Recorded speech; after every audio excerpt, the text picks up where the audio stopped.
Aslida bugungi videomizda TNT portlatamiz. Buni bir TNT portlashimizning birinchi boshidan o'tgan safargi videomda 10 ta TNT portlagan ekan, yig'ilgan ekan, ya'ni like.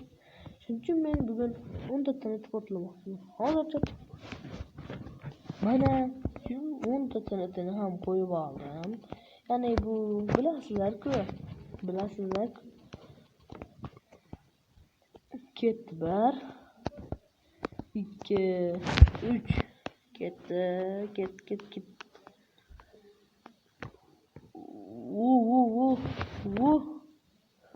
O'ntagina TNTni portlashi shuncha bo'lyapti. Hali 100 ta, 1000 ta, 10 ta TNTlar qanday portlasa bundan qanchalik ko'p portlash hosil bo'ladi. Yo'q, temir. Bo'lmasa bugungi videomiz shulardan iborat edi.